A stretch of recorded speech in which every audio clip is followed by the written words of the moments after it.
peut-être que les gens ne croient pas aux puissances invisibles, mais Macron et les gens qui l'entourent, eux, ils y pensent, ils y croient. Et c'est ça qui fait leur force. Et c'est ça que les gens n'arrivent pas à comprendre. Les gens croient que la rationalité les protège.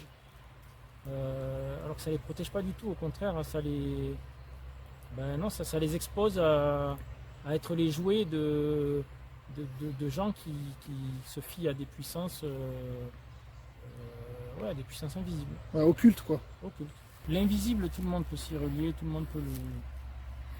monde peut pas le voir. Il ne s'agit pas de le voir d'ailleurs, il s'agit de le sentir. Mon livre, c'est un polar fantastique. Voilà.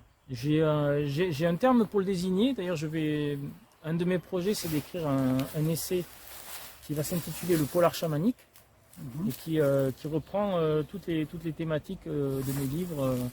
J'ai passé tous mes livres en revue pour voir un petit peu toutes les thématiques qui en ressortaient. Et j'ai identifié ça comme étant le polar chamanique. C'est un de mes projets. Bon, déjà, il ne faut pas croire que ce soit un livre sur la politique. Pas du tout. Hein. Il y a un prologue où on voit François Hollande à l'Élysée. Il est question, ça se passe, l'intrigue commence avant l'élection de Macron et l'intrigue se termine à l'épilogue, symboliquement le premier jour du mouvement des Gilets jaunes.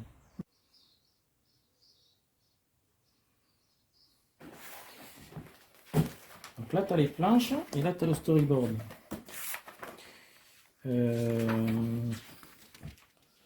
Donc tu vois, là, tu as la planche. Donc là, tu as le storyboard et la planche qui correspond. Ah, t'as la maquette de la maquette quoi, carrément. Voilà.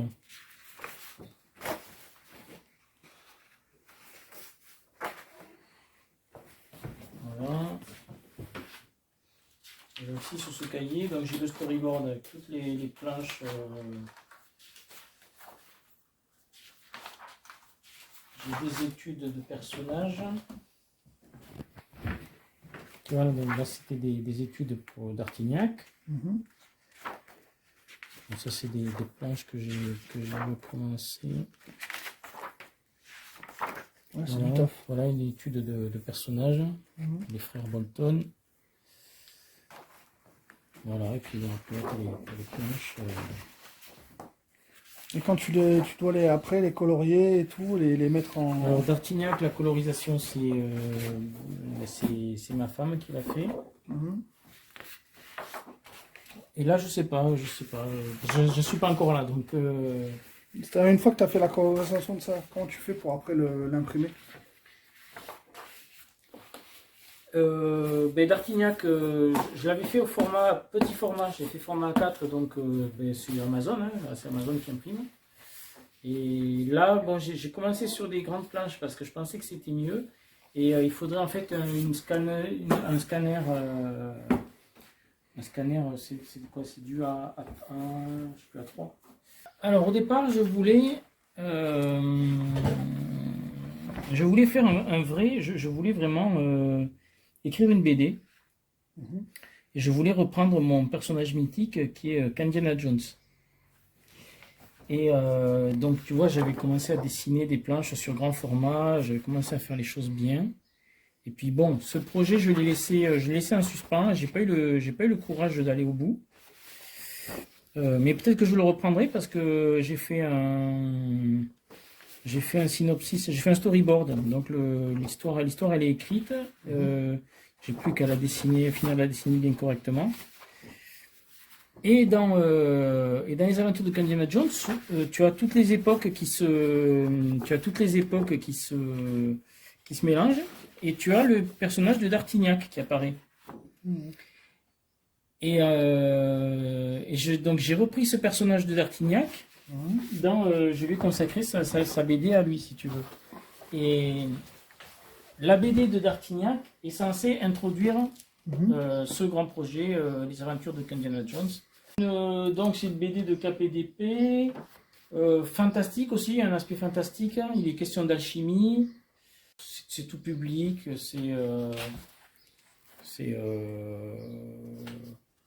Voilà, il y a des dessins dont je suis assez satisfait, tu vois, comme celui-là, des dessins assez aboutis, d'autres, bon, c'est un peu plus bâclé, mais enfin, voilà.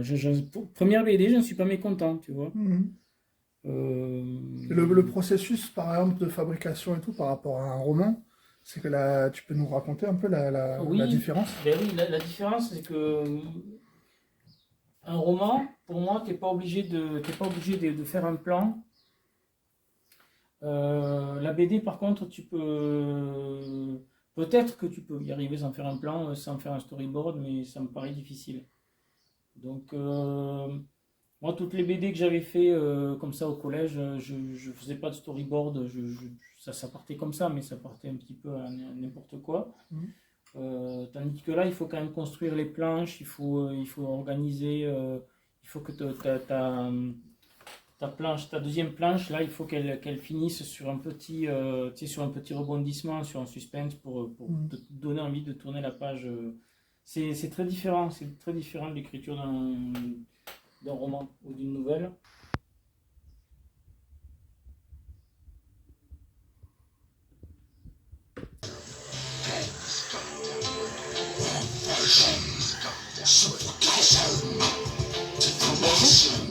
Qu'est-ce que t'en penses? Franchement, c'est top, quoi. La voix, c'est génial. Attends,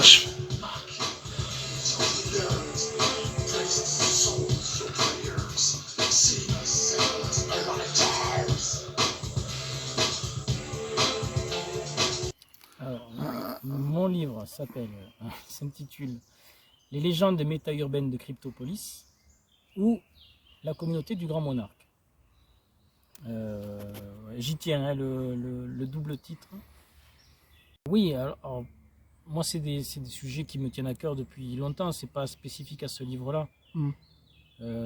Si tu veux, dans ce livre, c'est vrai que je mêle à la fois euh, un univers fantastique, enfin, un univers fantastique, une intrigue fantastique. Je préfère parler d'intrigue que d'univers parce que sinon ça fait trop heroic fantasy. Si tu veux, la différence que je fais entre l'heroic fantasy et le fantastique, c'est que dans l'heroic fantasy, tu crées un univers de A à Z, si tu veux. Tandis que moi, je plaque une intrigue fantastique dans notre monde, le monde bien réel, bien concret.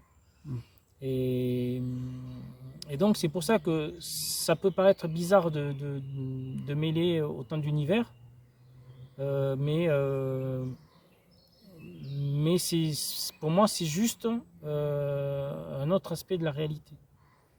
Tu veux, donc dans le roman je mêle politique, terrorisme, un petit peu l'actualité et donc une intrigue fantastique. C'est un polar. Mhm. C'est un polar fantastique. Mhm. J'oserais même dire d'une certaine manière que c'est un roman d'aventure.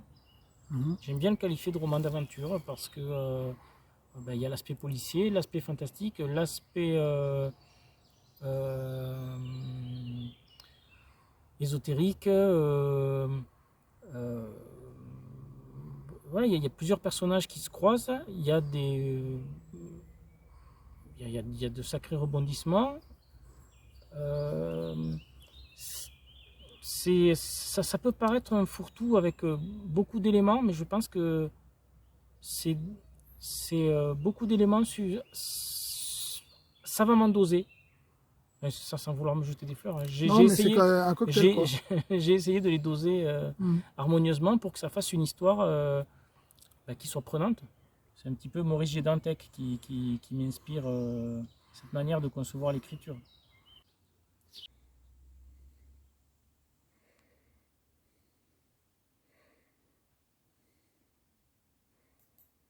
Je sais pas qui c'est qui a dit ça, hein, la vérité ne se possède pas, elle se cherche. Mhm. Mais bon, chercher la vérité, c'est déjà être dans la sphère de la vérité.